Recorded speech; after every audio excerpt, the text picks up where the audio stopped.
everybody. My name is Andrew Weeb, and welcome back to the Prairie Podcast. I'm so glad to have you with us here, whether you're a prospective student, a parent of a student, whether you're an alumni yourself of Prairie College, or someone just interested in learning more about Prairie. It's a real joy to have you with us here today because we've got a lovely guest with us today, Dr. Jim Neumann, Dr. James Neumann. So why don't you introduce yourself to us? I know I've actually had you in the studio way back when we were just starting to talk about the Prairie Podcast, but we didn't quite have it rolling yet. So we've got you on the podcast now. Why don't you kind of refresh for us a little bit about who you are, what you're doing here at Prairie, and how that story goes? Sure. Well, thank you. Glad to be here and glad to officially be on the podcast. So I came here with my wife, Amelia, back at the end of August. She was actually a couple weeks behind me, but I came here on August 31st, and we came here from the U.S.,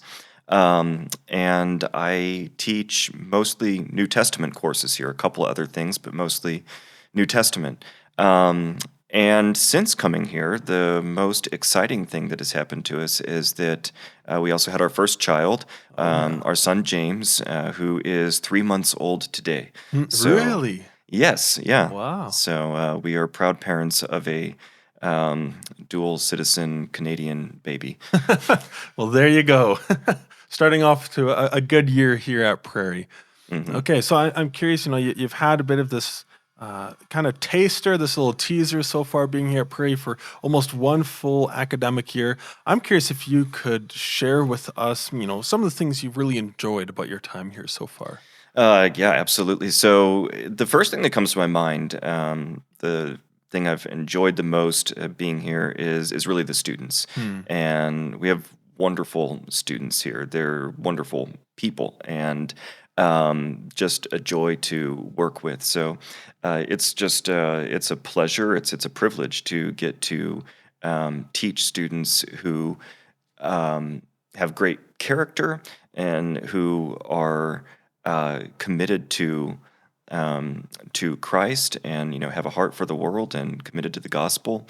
And that's a blessing to be able to work with those kinds of students, and then with that, probably the second thing that comes to mind is that all those same things are true of my colleagues too, and so it makes for a fantastic place to work when a fantastic community, and honestly helps me to do the best teaching that I can do. The being in an environment where I am supported by those kinds of colleagues and have those kinds of students, all of that is actually a help and an encouragement to me to be able to do the best teaching of the New Testament that I can do. And so that's just been fantastic. And even beyond that, I think for Amelia too, for both of us, this has been a great community to be a part of. Yep, certainly. And I think, I would certainly agree with you in that sense. The community here is very welcoming. My wife too, she moved up here recently from the States as well. And I think we would both agree with you in a sense, okay, this community, you're able to come in and you become one with the community very fast. So yeah, it does not take long, and it's really incredible how fast it happens. yeah, certainly. And I think something you mentioned what's fascinating is, the whole staff, even, just the faculty, your colleagues there, they all have this same vision of wanting to see the students succeed, wanting to disciple them, to build them up in their faith, to teach them and launch them off with it. And I think that's really encouraging to have everyone on board with that same vision. It really is. And just to add a little bit to that, having taught at other institutions before, this is the first institution I've ever been a part of where faculty behind the scenes, we have conversations with each other about how we can support our students better, what we're seeing in the students, and there's a genuine concern, not just for academic performance or for the reputation of the institution, but for the good of our students as people. I think that's really cool. Okay, so I'm curious.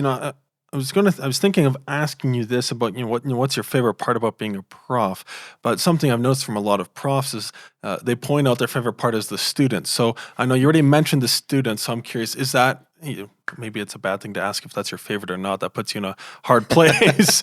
But I'm curious, maybe you got a couple other things you really specifically enjoy about being a professor. Uh, well, aside from the students, at the just about being a professor, I think the fact that I get to talk about the thing that I love the most. I get to talk about the New Testament, and Mm. I mean, I've been nerding out over the Bible for most of my life now, and so now I have finally gotten to the point where I've gotten somebody to pay me to do this, and that's That's pretty good. yeah, that's my favorite thing. I get paid to do. I get paid to do my favorite thing and talk about the New Testament, and so it's a real privilege just to and be able to come in every day and talk about the New Testament with Just students. Yeah. exactly. I think that's a wonderful thing. Sounds like a wonderful job, perfectly fit for you.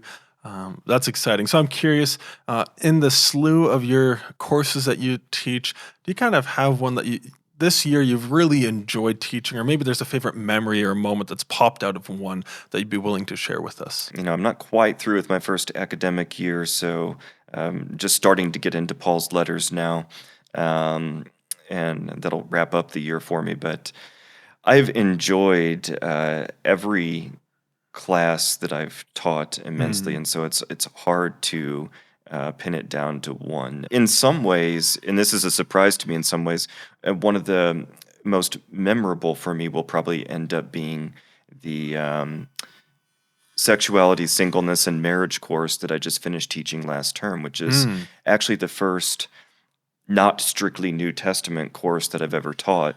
Huh. But obviously, I brought a lot of scripture into it, but and the whole course was informed by scripture. But I had a great group of students in that class, and what made it so great for me was the level of engagement and interest from the students, and Mm. the chance to talk about issues that end up being um, deeply personal and uh, frankly, important to our formation as people. And when you talk about things like sexuality, singleness, and marriage, which are already three huge, broad topics in and of themselves, Yeah. you're inevitably talking about things that there's something in there that's going to affect every person, Yeah. and um, so I think that's probably part of why the students were so engaged. But Mm. it was a very um, it was a very rewarding class to teach. Yeah. Well, some positive feedback for you. I've talked casually with just some students as I've seen them, and a lot of them have brought up the sexuality, singleness, and marriage course as one that they really valued, and they valued the way you taught it. So that's just a bit of positive feedback for you there. Well, that's nice to know. Certainly. Well, thanks for sharing that, and that's fascinating. So you've never done a non-New Testament course before, correct? Yeah, That's that's what you're right. saying. Okay, Yeah. okay. So I'm just curious, how did that preparation go? How did that work out for you there? Yeah, well, in the beginning, that course just kind of fell in my lap. It had been taught by the previous New Testament Okay. professor, and so somebody had to do it, and it just kind of landed in my lap. And I thought to myself, initially I was a little bit intimidated because I'm not. I'm not a professional counselor or something like that. I'm not a marriage counselor. I'm not a human sexuality expert in training. I'm not a psychology expert or something like that. But as I started to think about it, I thought, well, I'm also, in addition to being a trained New Testament scholar, I'm an ordained minister, and nobody in this day and age can approach ministry. It's hard to even approach New Testament scholarship without thinking about those topics. And Yeah. so, as I sat back and began to think about it, I realized I have done a huge amount of thinking Hmm. about all three of those things. And one of the things that I shared with the students and that I'll share here too, that I think helped me in my preparation was that I put it to them this way on the first day of course. I'm qualified to teach this course because, well, being human, I have sexuality, Yeah. um, and I've spent a good bit of time thinking about that. I was a single person for what was that, 35, 36? I lose track of time, but years of my life, and now I've been married for almost 4, and so I have a good measure of experience with all 3 of these things, and beyond that, as time has gone on, I have inevitably had friends, both Christian and non-Christian, who have dealt with same-sex attraction. Hmm. I have um, not so much ministered directly, but at least been part of ministry conversations around transgender issues, and when it comes down to it, I realized there's not one thing that we're going to talk about in this course that I don't have a measure of personal experience with, Hmm. whether it's direct experience or indirect. But somehow, Yeah. all of these issues have touched my life, Hmm. and I was able to bring that into the course. And some of the feedback I received, I think students found that to be one of the most valuable things that I was able to bring to it Yeah. was a really personal take on all of these topics. Yeah. So, And I think actually, you can talk about all these things in theory, but until you have some practical personal interaction, then you don't really see how that plays out. And I think it's very valuable to see it. And appreciate you and thank you for sharing that and recognizing personal experience actually adds a lot to the mhm, instruction and absolutely. even just the stories you can share. That's something I've really valued in my classes here at Prairie, and I think a lot of people shares. Uh, the stories that people can have, professors in particular, share. I think it brings a new insight to what you're learning. Growing up, the big question always have is, when am I ever going to use this? When you're doing math, or you're writing, when am I going to use? I'm never going to use this again. But I think having personal experience that you can share is, no, the stuff you're learning right now, it's going to come up. Mhm, You're yeah. actually you're going to need to think about this again. Yeah, So yeah, and I think students know that yeah. in a class like that, either it's already come up or Yeah. they know that it will. Exactly. Either way. Well, thanks for sharing that there. I appreciate it. Okay. Thinking about New Testament, we're going to go back to that because that's what you're primarily here to teach on. I'm curious if you could share with us some of your thoughts on an ideal student who wants to come and take Bible and theology. Maybe more of what kind of character would you look for? What sort of things would you look for in a student who wants to study the New Testament? Probably the top 2 characteristics that I think an ideal student would be, number 1, caring about the Bible. It's hard to it's hard to teach somebody who doesn't care, and so number 1, caring about it, and then number 2, I think would be curiosity. Hmm. Um, and those are my 2 ideal characteristics. So a student who comes, um, caring is kind of a given, um, except that in this day and age, it really can't be taken for granted. You do encounter Bible students these days in some places, or even seminary students who Yep. don't really value Scripture that much, or the value that they place on it is somewhat half-hearted, if I can put it that way, and that really limits how deep you can go into a Hmm. subject, if that concern is not there to begin with. Yeah. But then, secondly, a student who comes with questions, um, and so it's hard to teach a student, in my experience, who comes thinking that they already have all the answers. Yeah. Um, because then they're not going to have a teachable spirit. Um, Conversely, though, the best students are the ones who are genuinely curious Yeah. and who come with all their questions. So I really think the greatest virtue that a student, or for that matter, a scholar, can have um, is genuine curiosity, Hmm. and having the attitude that I know that I don't know everything, but I'm deeply interested in learning and understanding more. Certainly, and caring and curiosity. And I think if you keep those characteristics, the way I would see it is that will actually carry you quite far beyond the Mhm. classroom too. Yeah, absolutely. Certainly. Okay, I'm curious. So, that's the person coming into the program or coming in to study New Testament. When they get to the end, when a student graduates, going through some of Bible and theology here at Prairie, what do you hope to leave with them? What sort of things would you hope that they hold on to by the time they finish and they launch off? Yeah, there's some sort of general things I could say there. One of the things that I think we all hope for in the Bible and theology program is that our students come out with a coherent big picture of the Bible, knowing what the whole story of the Bible is Mm, about and how the individual pieces and even the individual books fit into that, and having a coherent theological picture, something that can shape and inform their lives and whatever they end up doing next in life, and also something that they can hopefully transmit to other people. mm, Um, but beyond that, there are really two verses in the New Testament that together I think would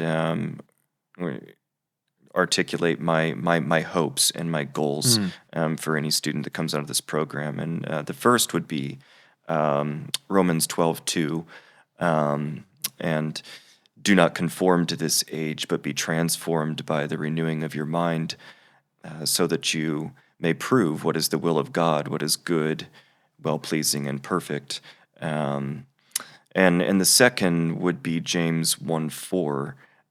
Let perseverance have its perfect work, so that you may be perfect and complete, lacking in nothing. And so first, the Romans passage, it talks about renewing the renewal of the mind, and the renewal of the mind is something hopefully that in a Christian institution of higher education, so hopefully what we're doing has to do with the renewal of the mind. Mhm. But it also tells us that the renewal of the mind is deeply important because it's how transformation happens. Yeah. So that also means that the renewal of the mind is actually not an end in and of itself. Learning can't be an end in and of itself, but it has to serve this higher purpose of transformation and becoming more like Christ. And Mm. that it's through that transformation that we come to a place where we're equipped to know the will of God and to Yeah. know what is good and pleasing and perfect. And so um, eh, that is it in a nutshell for me. Mm. I hope that my students come out um, with that renewal of the mind that allows them to be equipped to know the will of God in their lives, and then beyond that, as James tells us, if they persevere in that, if they persevere in what they've started here and what they're learning here, um, then then that will lead to them being perfect and complete and Mm. lacking in nothing. Which is not to say, of course, that a prairie education is going to, when you leave here, you're going to be perfect and complete and lacking in nothing. That would be, the height of arrogance to say that. But if you persevere in it, or uh, then Christ will be at work in us toward those ends, Mm. and that's my ultimate hope for any student Well, that comes out of certainly. the program. I think that's a very encouraging hope, and I mean, as you point out, it's a very biblically based hope and a desire, and having that transformed, the study of the word and all that study. So there's a renewal, there's a transformation, and to persevere in that throughout the rest of their life, and hopefully they learn those skills, learn those lessons. During their time here, that builds off into the Mhm. rest of their life. So, thanks for sharing that. Thinking about some of these lessons that students are learning. I want to come back to you to hear what you have been learning recently. Would you mind sharing with us maybe something that God has been teaching you in or leading you in, or maybe there's a passage that just He keeps bringing you back to? Yeah, I think based on where I'm at in life right now, first, I mean, there are probably a lot of things that God's teaching me. I usually realize what God's teaching me now, like a few months later. Yep, yep. But having said that, I mean, one thing I am aware of right now that God is teaching me is really through my son and through this new experience of fatherhood.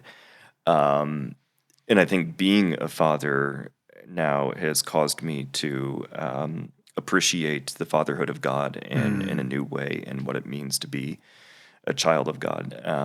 As every day, right now I look at my son and I love him for no other reason than because he exists. Um, it's not about anything that he has done, or I mean, he hasn't really done much of anything. And he eats, sleeps, He and eats and sleeps, yeah. and makes dirty diapers. But I look at him and I immediately love him simply because he is, and I realize, I'm under no impression that he's a perfect person, or I've never imagined that he would be. And there's a sense in which, knowing that, I also don't care, not really. I care insofar as I want to guide him and raise him to be the best person he can be. Yep. But there's nothing he could do that would actually make me love him less. And in the sense that I know, I knew the first time I ever saw him, I'm going to be in his corner for his entire life, caring about him and just doing whatever I can to guide him well in life. And I think about all that, and then I realize that me being an imperfect person, not really being able to love anything perfectly, the love that I feel for my son is inevitably a fraction of what God actually feels for us. So I don't know how all of us think about God as Father, or think about what it means to be called children of God. But I suspect that for most of us, and we probably don't think about it in those terms enough, in that part of what it means to be called a child of God, it's one of the most possibly the most wonderful thing that could ever be said to us. Is just that, and that we have a God who loves us for no other reason than that we are, and He is in our corner to fight for us and to guide us and shape us into being who we should be, despite all our imperfections. Wow. Well, thank you, Jim, for sharing that. And it's a profound lesson that I think intellectually we all say yes, but like you pointed out, most of us probably don't understand until you kind of have that child there before you yourself. So yeah, and that's certainly my experience. I mean, I don't know. I've long lost count of how many times I've read it in Scripture and certainly believe it, but it hits home in a new way now. Well, that's exciting, and I appreciate you sharing that thought with us. And we want to wish all the best for you and Amelia and the little baby there. I think I know we're very excited to have you here on college campus with us here at Prairie, teaching and being a part of the community. So thank you so much, Jim, for joining us here today. And for all of you out there, if you're interested in learning more about Prairie College, or you want to learn about what Dr. Neumann teaches, you can check out our website, www.prairie.edu. You can check out the Bible and the theology program, see what kind of courses are going on. You can see what we're doing here at the college. Make sure to check us out on Facebook and Instagram. If you have someone that you'd like to see on the podcast, you can send an email to marketing@prairie.edu or alumni@prairie.edu. Thank you so much, Jim. Thank you, listeners. This was a pleasure. Thank you very much.